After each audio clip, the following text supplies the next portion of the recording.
Baruch Hashem, cher ami, bonjour, quel honneur et quel bonheur de vous retrouver après ce si grand jour de Yom Kippourim, Yom HaKadosh. Alors comment ça s'est passé?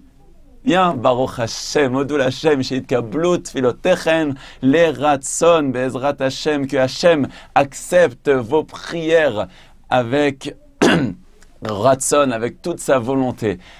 Baruch Hashem, on se sent bien. On se sent pur, on se sent comme après un régime, tout léger, tout propre. Baruch Hashem, qu'Akadosh Baruch Hu nous a pardonné nos fautes. Eh bien, Yehi Ratson, que cette pureté nous accompagne tout au long de l'année et que nous puissions rester dans cette proximité avec Akadosh Baruch Hu tout au long de l'année. Voici cette magnifique époque de Sukkot. Elle est belle, ma cravate? Voilà, c'est en l'honneur de Sukkot. Bli Ayin Hara.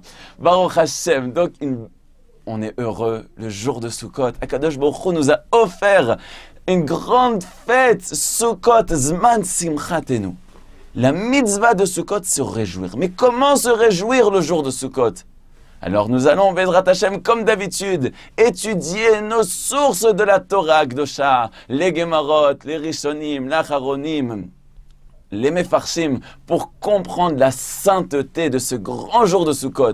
Et pourquoi Akadosh Baruch Hu nous a offert ce si grand jour de Sukkot après ces jours magistraux de Rosh Hashanah et de Yom Kippour. Alors, le roi David, vous connaissez le roi David? David, Melech Israël, Chai Vekayam, le roi David nous dit dans son livre des Tehilim, les David Hashem Ori Veishi, vous vous en souvenez dans le cours de Rosh Hashanah ou de Yom Kippour? Bravo, la kavod, magnifique. Donc, le verset commence, les David Hashem, Ori Veishi, Hashem est ma lumière et mon secours, la lumière qui fait référence à Rosh Hashanah et le secours qui fait référence à Yom Kippour. Mais c'est pas terminé, après Kippour, on parle encore d'autre chose. Il continue le roi David. Ki itzpeneni vesuko beyom ra'a yastireni veseter haolo betsur yeromemeni. Car Akadosh Baruch Hu m'a caché dans sa souka. C'est-à-dire que après Rosh Hashanah, après Yom Kippour, ce n'est pas terminé. On commence une nouvelle fête. Rentrer dans la souka d'Akadosh Baruch Hu. Pourquoi avons-nous besoin de cette fête? On est pur, on se sent léger, Baruch Hashem, on se sent tout propre. Encore mieux que mieux se propre ou Mir Express, Baruch Hashem. Alors pourquoi nous avons besoin encore de cette fête de Sukkot? Que faut-il faire ce jour de Sukkot? Comment faire pour ressentir la simcha? Tout ceci sont les sujets abordés Bezrat Hashem. Et surtout, n'éteignez pas la vidéo et écoutez bien jusqu'à la fin, Bezrat Hashem. Bon, on a confiance en vous. Comment faire pour comprendre et ressentir cette magistrale fête de Sukkot? Alors, il faut savoir que Sukkot n'est pas juste une fête après Kippour, mais en vérité Sukkot avec Hoshana Rabbah, avec Simchat Torah, représente l'apothéose de toute cette époque sensationnelle qui a commencé depuis le Rosh Chodesh Elul. Rav Shach, le Rosh Yeshiva de la Yeshiva de Ponievitch Zatzal, nous ramène qu'en vérité, nous voyons une évolution au niveau de la sainteté, si l'on peut dire, en tout cas au niveau des coutumes que chaque juif a l'habitude de faire dans sa propre synagogue pendant toute cette magnifique époque de Elul, Rosh Hashanah, Yom Kippour et Sukkot. En effet, pendant les Slichot, nous avons l'habitude, à un moment des Slichot, d'ouvrir le Haron HaKodesh, d'ouvrir l'Arche Sainte, où nous invoquons Hachem au moment des Slichot. Shema kolenu, Hachem Elokeinu. Au moment où nous invoquons Akadosh Baruch Hu à travers les Slichot, Hachem écoute notre voix, nous ouvrons l'Arche Sainte, nous ne le refermons tout de suite après. Pendant Rosh Hashanah, il y a beaucoup de fois au long de la journée où nous ouvrons l'Arche Sainte. Le Aseret Yemei Teshuvah, on ouvre à 2 reprises, puisqu'on ouvre à Vinu Malkenu Chatanu Lefanecha, Vinu Malkenu Enanu Melech Ela Ata.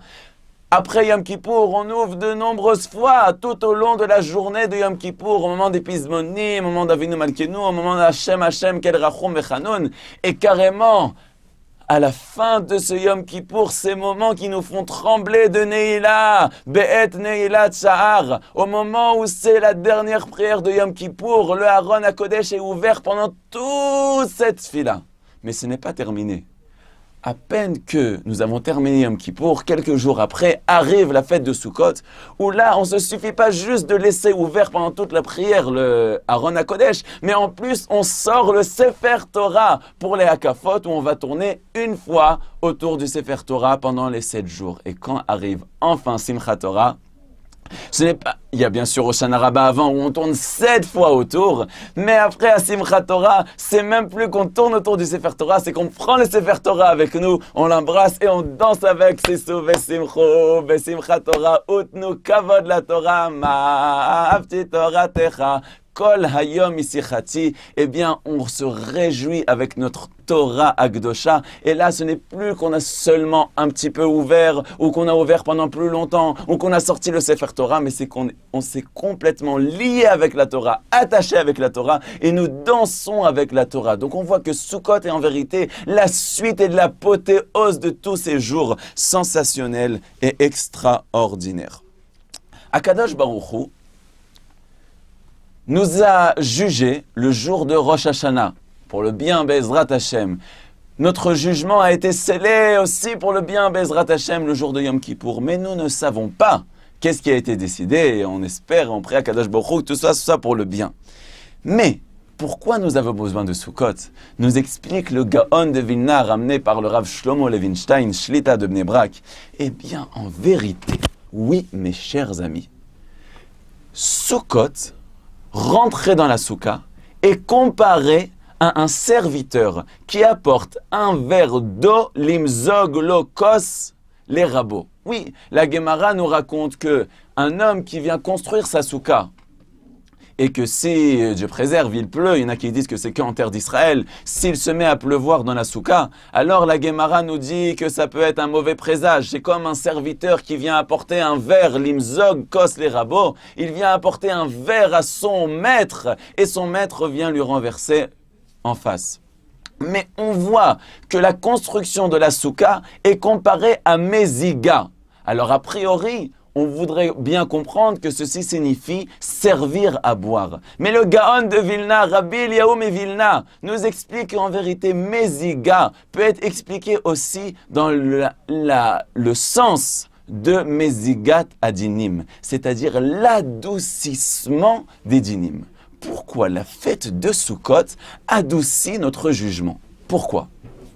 Alors en vérité, pour comprendre ceci, il faut ouvrir le Shulchan Aruch à partir de textes de la Gemara dans Souka qui nous dit que l'obligation d'un juif est de manger dans la Souka, de dormir dans la Souka et de se promener dans la Souka.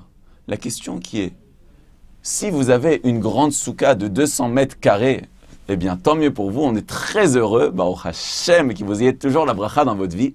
Mais on connaît beaucoup de gens qui ont des soukot, que pour arriver à rentrer dedans, c'est pire que le parcours du combattant. Alors, comment faire dans un cas pareil pour dire qu'on va se promener dans la souka? Expliquez-moi où vous trouvez la place de se promener dans une souka de 2 mètres sur 2 mètres. Alors j'exagère un petit peu parce qu'il y a une taille minimale bien sûr pour la souka, mais beaucoup de gens ont des soukot qui sont littéralement minuscules, des micro-soukas, si l'on peut dire. Alors, comment le Shulchan Aruch nous dit qu'il faut manger et dormir? Alors, il y en a qui rentreront en s'allongeant ou en escaladant par en haut et par en bas.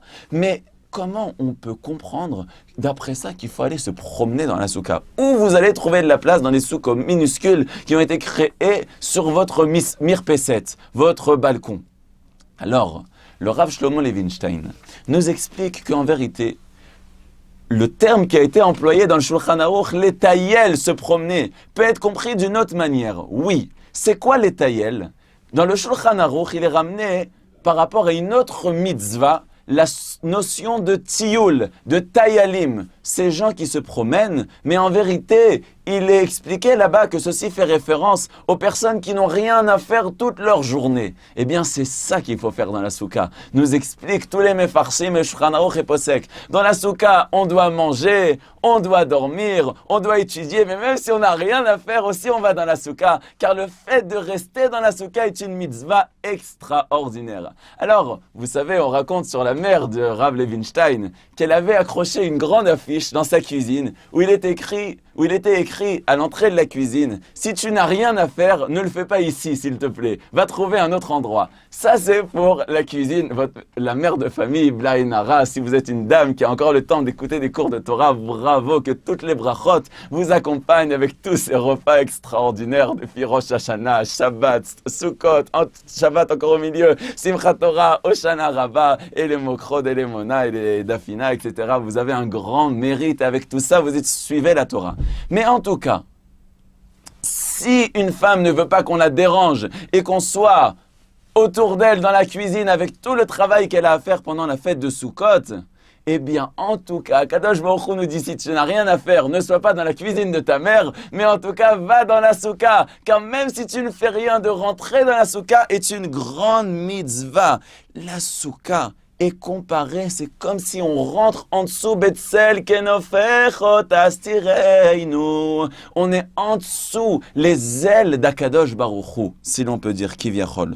Donc on voit que bien sûr l'étude de la Torah est très importante dans la soukha, de prier dans la soukha, mais même de rien faire, le etzem yeshivat soukha, c'est comme si on est dans une synagogue. La soukha est comparée à un bet à Knesset. Donc vous avez la chance de vivre dans une synagogue pendant 7 jours. Synagogue à la maison. Le Rav Chaim Kanievski, Shlita Gaon Agadol, Rav Chaim Kanievski, écrit dans son sefer Ta'ama Dikra que quelle est la raison pourquoi dans le verset de la Torah qui concerne les sacrifices de la fête de Sukkot, les termes sont différents par rapport à tous les autres sacrifices des autres fêtes. Oui, car il est écrit dans la Torah par rapport à Pessah, par rapport à Shavuot, que lorsqu'on emmène des korbanot, lorsqu'on emmène des sacrifices, eh bien tu les emmèneras. Comment il est écrit? Attention, voilà, je vous le lis bien. Bamakom Asher Yifrar Hashem. Tu les apporteras dans l'endroit où Akadosh Baruch Hu a choisi. Et ça continue le verset, les shaken shemo sham, l'endroit que Hachem il a choisi de faire placer son nom là-bas. Ça, c'est ce qui est écrit par rapport à tous les régalim. Mais à Sukkot, il n'est pas écrit comme ça dans la Torah. À Sukkot, il est juste écrit, tu emmèneras ton sacrifice dans l'endroit que Hachem il a choisi. Mais il n'est pas rajouté comme le reste des fêtes, l'endroit que Hachem il a choisi, où il place son nom. Pourquoi il manque ça? Il explique Rav Chaim Kanievski. D'après les paroles du Zohar HaKadosh, le Saint Zohar, le livre fondamental de toute la Kabbale juive, eh bien, il est écrit dans le Zohar HaKadosh que sur chaque skar, sur chaque toit de la soukha, règne la présence divine. Eh bien, oui. On ne peut pas dire à Sukkot, emmène le korban là où le nom d'Hachem réside, parce que ça ne fera pas référence seulement au Beth Amikdash, car dans chaque soukha, le nom d'Hachem réside. Donc c'est pour ça qu'on a dit, tu emmèneras au Beth Amikdash, on est obligé de le dire. Parce que si on avait juste dit, comme tous les autres fêtes, tu emmèneras là où le nom d'Hachem réside, eh bien le nom d'Hachem réside dans chaque soukha de chaque juif. Vous vous rendez compte, lorsque vous allez manger dans votre soukha, lorsque vous allez étudier dans votre soukha, ou alors vous allez vous allonger dans votre canapé avec un bon coca glacé, avec un citron, eh bien, il faut savoir que vous êtes dans l'endroit où le nom d'Hachem réside comme dans une synagogue. Vous avez une synagogue à domicile. C'est un grand mérite extraordinaire. En plus de tout ça, si vous habitez au Zimbabwe, au Kenya, au Burkina Faso, ou alors vous habitez en France, à Lille, au Mans, à Marseille, à Strasbourg, à Aix-les-Bains, à Lyon, à Sainte-Pierre-la-Paluche, ou Saint-Gervais-le-Bain-le-Fayet, ou Virieu-le-Grand-Belay, eh bien, même si vous avez de la peine, que vous n'êtes pas encore en terre d'Israël, on espère que le Mashiach va venir tout de suite,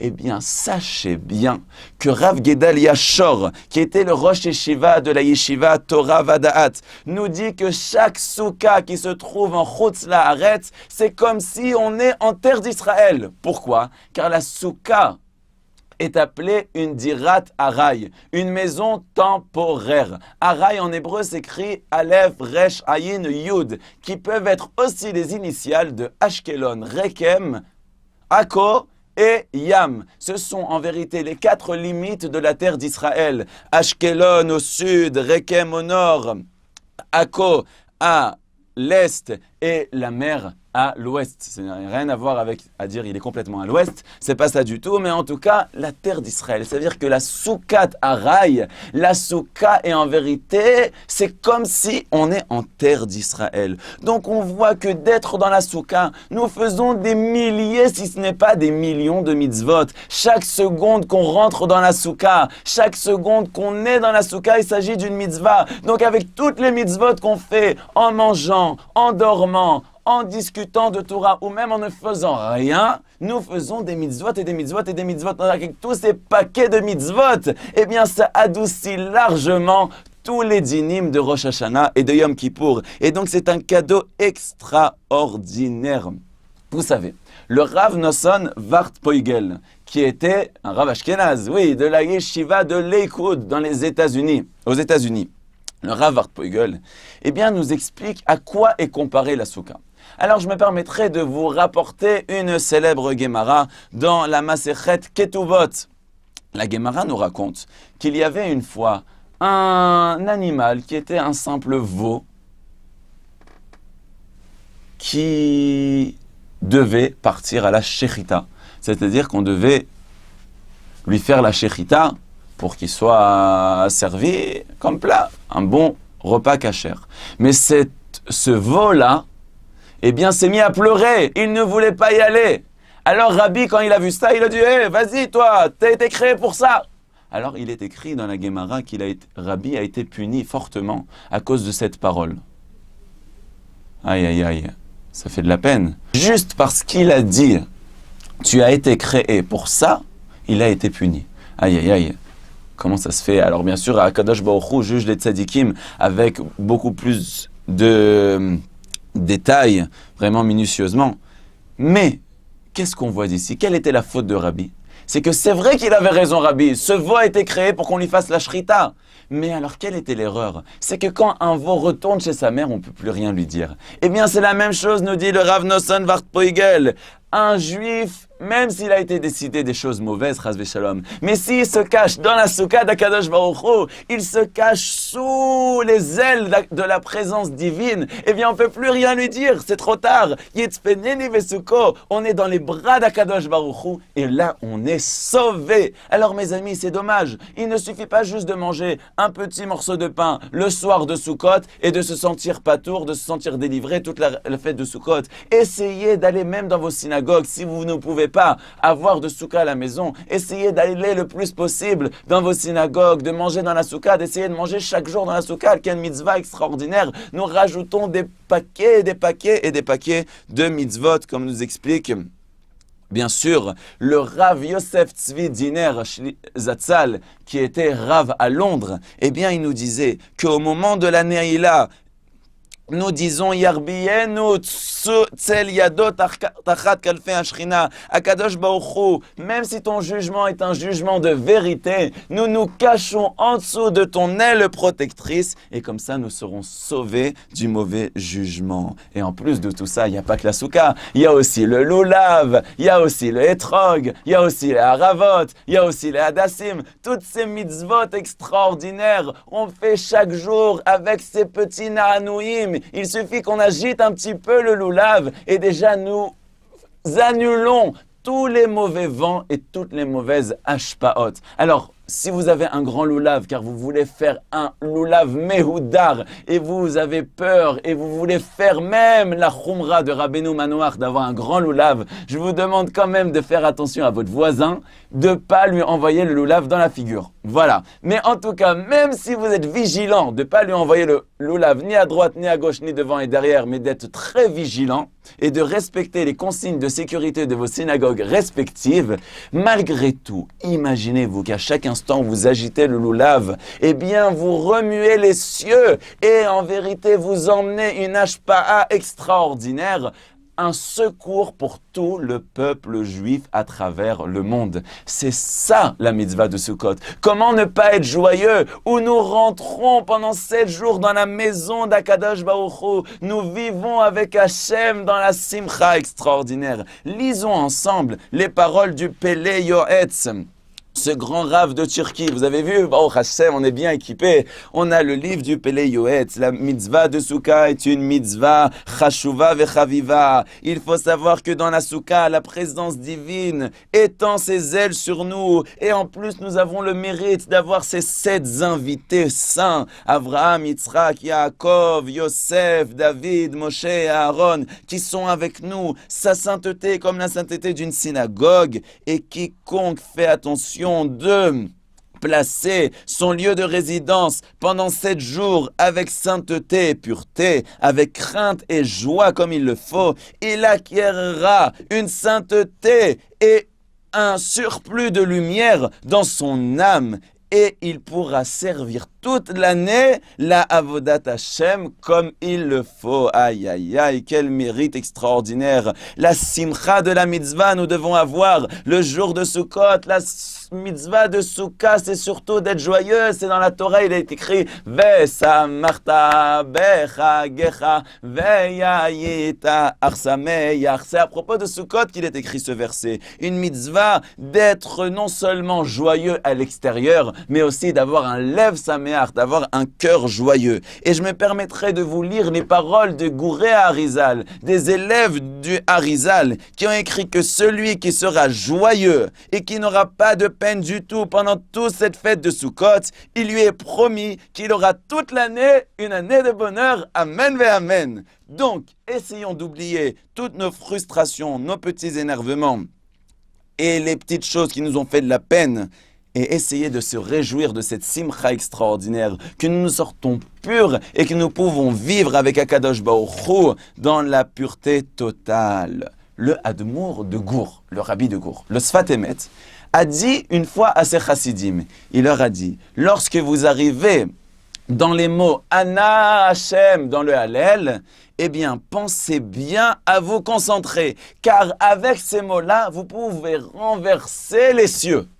Alors, quand ce Rav est décédé, il y a eu une grande discussion entre les élèves du Sfat Emet. De quel Ana Hashem faisait référence le Rabbi? Est-ce que c'était Ana Hashem Oshiana ou Ana Hashem Atzlichana? De quoi parlons-nous? Jusqu'à que le fils du Admour, le Imre Emet, lui a dit ni l'un ni l'autre. Ana Hashem, ki ani avdecha ben amatecha, pitachta le moserai. C'est lequel Ana Hashem qu'on faisait référence? Merci Hashem que je suis ton serviteur. C'est bien ça que le Rav Chizkiyahu Mishkovski, au nom du Rav Asher Weiss, qui ont pris les paroles du Ibn Ezra, du Metzudat David et du Radak, si vous avez le temps, vous pouvez regarder là-bas, eh bien, qui disent que Anna, c'est un lachon de remerciement. Alors, vous savez, le Rav Shalom Shvadron, lorsqu'il était enfant et qu'il a passé cette époque difficile où en 1948, eh bien, il y a eu une guerre terrible en terre d'Israël qui a été appelée la guerre d'indépendance et il y avait des bombardements constants sur la ville de Jérusalem et il y avait des missiles et des pagazim et des scuds qui tombaient sur la ville de Jérusalem et les enfants devaient se coucher et se cacher dans les miklatim. Ils avaient très peur et on entendait des boum, boum toutes les 2 minutes. Eh bien, le Rav Shvadron a dit, j'ai eu aussi peur qu'à Neila. Vous imaginez, c'est comme ça que les tzadikim y vivaient.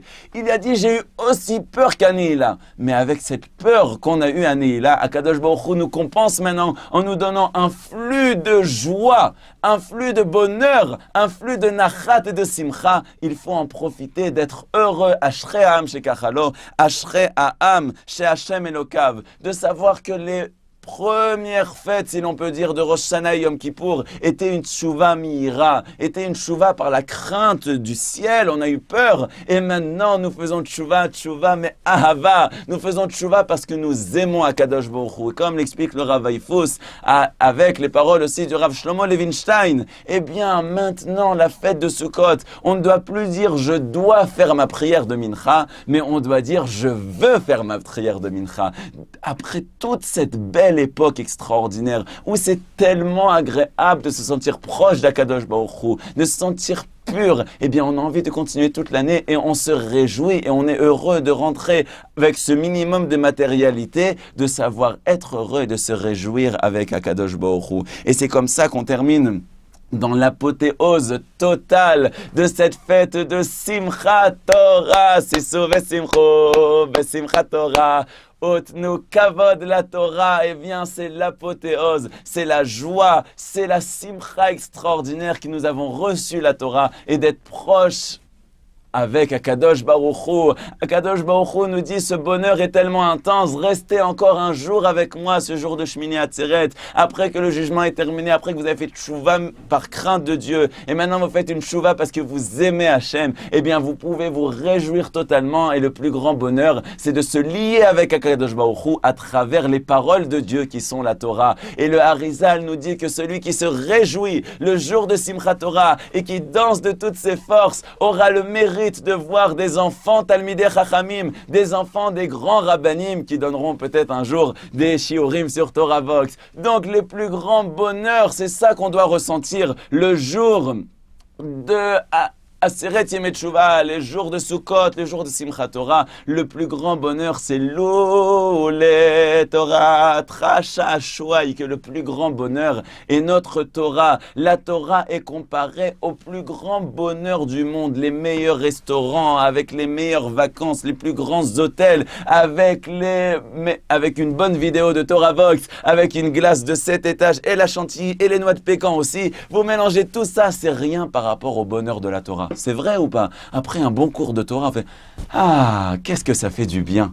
Eh bien, c'est ça qu'on doit rester toute l'année avec ce bonheur extraordinaire, ce bonheur intense et profond de sentir la proximité avec Akadosh Baruch Hu. Comme on raconte que le Rav Eliashiv, après qu'il avait déjà passé son âge de 100 ans et qu'il avait jeûné le jour de Yom Kippour, il était très faible. Il est parti dormir et à peine quelques minutes après, il s'est levé pour étudier. Il a étudié toute la nuit. Et quand on lui a dit « Rav, mais vous devez aller dormir », il dit « Mais c'est bon, maintenant je peux aller dormir ». Il nous dit « Rav, ça fait déjà 6 heures qui sont passées. » Il ne s'était pas rendu compte par le bonheur de la Torah. Il ne s'agit pas ici de personnes, Khalila Vechas, des gens illuminés, pas du tout, mais on voit que c'est le plus grand plaisir, non seulement intellectuel, mais un plaisir profond de cette proximité avec Akadosh Baruch Hu, que la Torah est divine. Ce n'est pas seulement une science, Chas v'Shalom, une manière de devenir plus intellectuel, de plus intelligent, mais pas du tout une manière de voir que notre vie maintenant a un but et que chaque action est récompensée et que Hachem est fier de nous, même pour les tout petits efforts que nous faisons.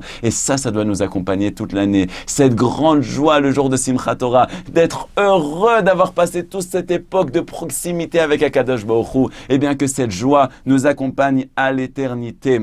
Que cette joie sensationnelle soit toujours avec nous et de savoir que la Torah est le plus grand bonheur et que nous pouvons chanter de tout notre cœur Ma'afti Toratecha Kol hayom hayom isichati. Eh bien, je vous souhaite, mes chers amis, vous qui avez le mérite de suivre des cours de Torah, que ce mérite de la Torah vous accompagne, que vous ayez une année de bonheur et de joie, une année de simcha et de nacha, de briout et de parnassa, de menuchat nefesh et de achavat adaat, une année où nous soyons toujours purs et proches d'Akadosh Baruch Hu, une année qu'avec des bonnes nouvelles, avec les plaisirs spirituels et bien sûr les plaisirs matériels aussi, tout ce que nous avons besoin pour servir à Kadosh Baruch Hu. Que ce mérite de l'étude de la Torah vous accompagne. Profitez bien de ces grands jours de Sukkot, d'étudier, de venir aux synagogues. On a plus de temps pendant cette époque-là. Qu'il fasse beau bien sûr le jour de Sukkot, qu'il ne pleuve pas et qu'il ne neige pas non plus en Russie, et qu'il fasse toujours beau dans votre cœur, si l'on peut dire, d'être toujours joyeux et d'être proche à Kadosh Baruch Hu. Ashrenu matov chelkenu, umanaim goralenu, soyons heureux que nous avons reçu la Torah. Réjouissons-nous tous ensemble. Sisou vesimcho, vesimchat Torah, utnu kavod la Torah. Que ce mérite de la Torah vous accompagne. Chag Sameach et toutes les brachot depuis Yerushalayim. Amen ve Amen.